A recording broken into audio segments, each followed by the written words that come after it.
Hoje em dia, é muito comum ouvirmos pregações enfatizando a solução de todos os problemas que vêm até a igreja.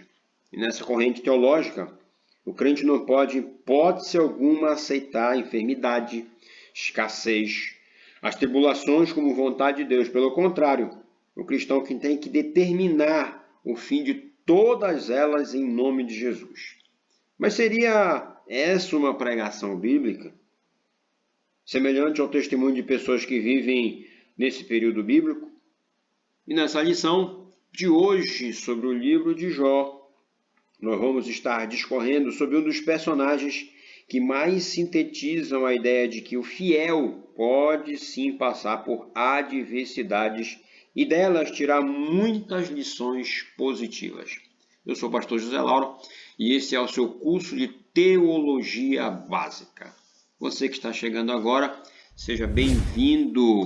Se ainda não é inscrito no canal, se inscreva, ative o sininho de notificação, dê o seu like, seu dislike, faça um comentário, sua pergunta. No livro de Jó, nós vamos estar abordando 3 itens.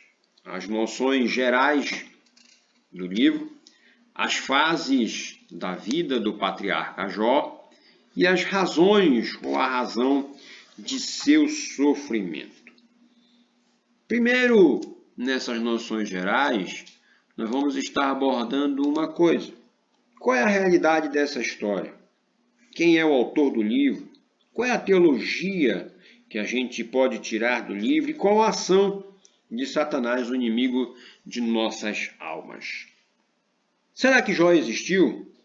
Ou a finalidade do livro era apenas descrever uma obra de ficção sobre a fé em meio ao sofrimento? Essa pergunta tem sido debatida por estudiosos do Antigo Testamento. Os que veem Jó apenas uma novela romântica filosófica, baseando-se principalmente na falta de informações genealógicas e de dados geográficos específicos. Porém, a questão genealógica não pode ser um parâmetro absoluto, uma vez que a Bíblia também não registra os antepassados de Elias, e apesar disso, a sua existência não é posta em dúvida pelos estudiosos. Então, a favor da historicidade de Jó, temos os textos de Ezequiel, capítulo 14, versículos 14 e 20, onde Jó é mencionado ao lado de Noé e Daniel, 2 figuras históricas, além de Jeremias 25, 20, Lamentações 4, 21, onde a cidade de Jó, Uz, é citada. Além disso, o Talmud, uma das obras fundamentais do judaísmo, onde são tratadas questões como leis, ética e filosofia, discute sobre a época em que Jó teria vivido e sobre a sua longevidade, supondo que tenha vivido 210 anos. Embora seja uma discussão que está longe de ser batido o martelo, nós temos bons motivos para acreditar que Jó realmente existiu.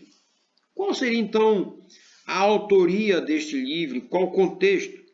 Até hoje, a autoria de Jó permanece incerta. Moisés e Salomão são os mais citados. O costume de Jó tinha de oferecer sacrifício a Deus em prol de seus filhos. Destaca um sistema sacrificial semelhante aos da época do patriarca Abraão. Além disso, o livro não faz qualquer comentário a respeito do tempo, da lei mosaica e do ofício sacerdotal. Por esse motivo, acredita-se que a história de Jó foi preservada pela oralidade, sendo escrita posteriormente por Moisés ou por Salomão. Se esta visão estiver correta, Jó seria um dos livros mais antigos da Bíblia Sagrada, ao lado de Gênesis. E que teologia nós vamos poder então tirar deste livro? O enredo do livro vai estar realçando que as pessoas da época tinham uma noção um tanto equivocada acerca de Deus e sua justiça. Os amigos de Jó defendiam que todo sofrimento decorria diretamente do pecado, como um castigo divino. Isso nós vemos no capítulo 22, versículos 21 a 27. Era uma teologia fundamentada na retribuição. E esse tipo de pensamento entende que Deus sempre retribui o bem com o bem e o mal com o mal, invariavelmente, Então, a gente pode ver que nessa linha de pensamento, a aflição de Jó só tinha uma explicação. Era uma justa retribuição por seus pecados. Só que a história de Jó vai mostrar a incapacidade do homem em compreender os desígnios de Deus. Porque Deus ele é soberano e está livre para agir como ele quiser, para que seus propósitos sejam cumpridos. E qual a ação de Satanás no livro? A história de Jó vai possuir vários diálogos.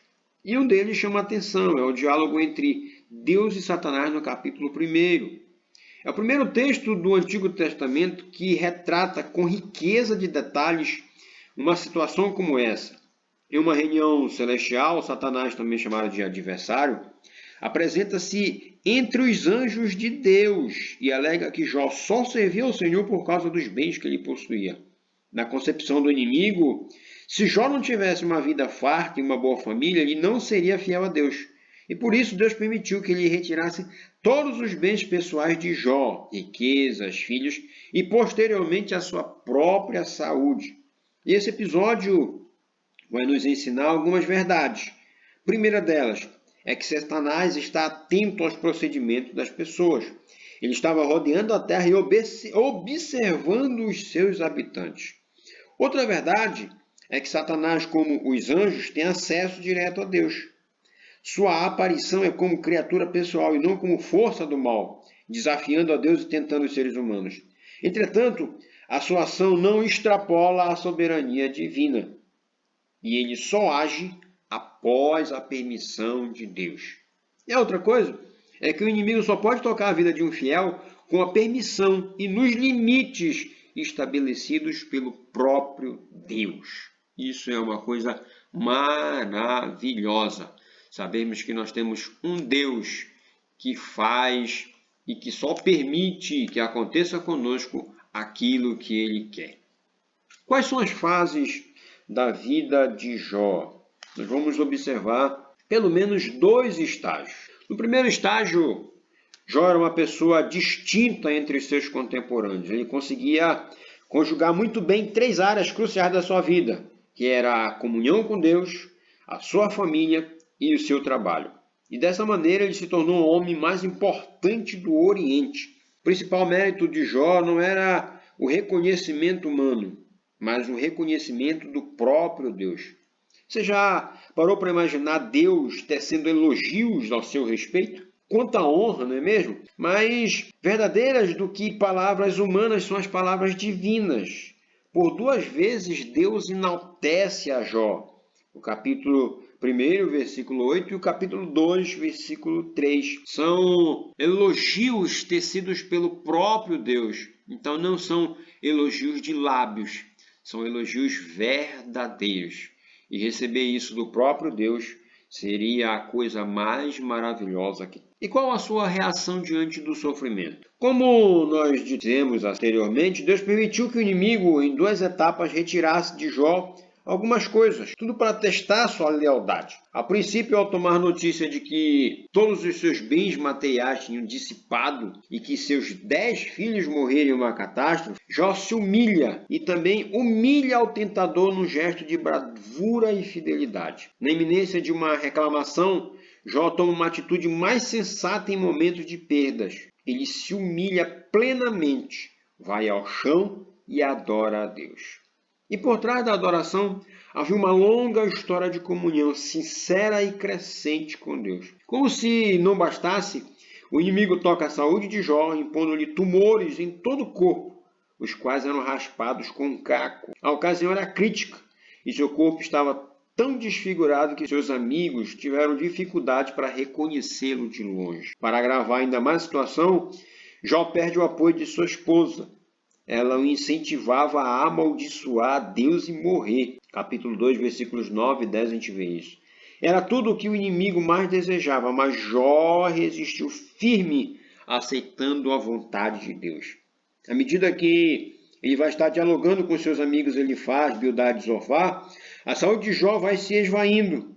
E ao contrário do que poderíamos imaginar, ele irrompe como um dos mais belos e inspirados brados de confiança. Porque eu sei que o meu Redentor vive e por fim se levantará sobre a terra. Depois, revestido este meu corpo de minha pele, em minha carne verei a Deus. Uma das coisas mais inspiradoras para os momentos de dificuldade na nossa vida. Depois nós vemos um segundo estágio na vida de Jó, que após o longo discurso de Deus no capítulo 34 até o 41, Jó descobre que os planos do Senhor não podem ser frustrados, mas por enquanto ainda permanecia enfermo e pobre. A vida de Jó foi transformada enquanto orava por seus amigos, no capítulo 42, versículo 10. Estes amigos, no curso da narrativa, censuravam Jó ao invés de lhe dizerem ou de lhe dirigirem palavras de conforto. E enquanto Jó abençoou aqueles que aparentemente não mereciam suas orações, a sua vida foi modificada e ele recebeu em dobro tudo o que tinha perdido. Você se lembra da esposa de Jó? Pois bem, a Bíblia não fala que ele ganhou uma nova esposa. E é bem provável que aquela mulher incrédula tenha sido transformada pelo seu testemunho de fé. Daí a importância de nós estarmos testemunhando nas nossas casas, para a nossa família, para que o cônjuge, os filhos possam ser então tocados pelo nosso testemunho de fé e tenham a sua vida transformada.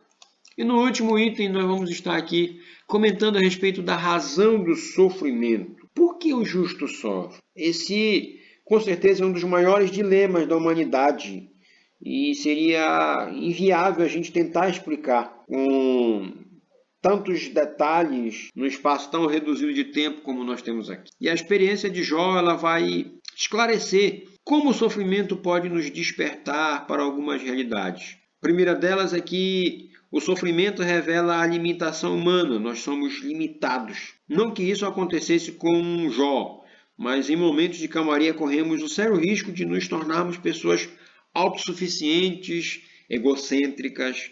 E o sofrimento é como se fosse um megafone de Deus para despertar que nós estamos muitas das vezes surdos. O sofrimento pode nos levar a um conhecimento mais profundo de Deus, de seus atributos. O Jó, por exemplo, reconheceu que sua visão de Deus era muito superficial e limitada. O capítulo 42, verso 5, ele vai dizer que ele conhecia Deus apenas de ouvir. Por mais que os livros ou as pessoas nos falem do Senhor, somente uma experiência íntima e pessoal pode nos fazer contemplar a sua grandeza. Então é bom ressaltar que Deus não tem prazer em nosso sofrimento, só que está mais preocupado com o nosso caráter do que com o nosso conforto, com nossa transformação, do que com as provações necessárias para levar-nos aonde quer que nós estejamos. E Ele quer que nós estejamos em lugares melhores.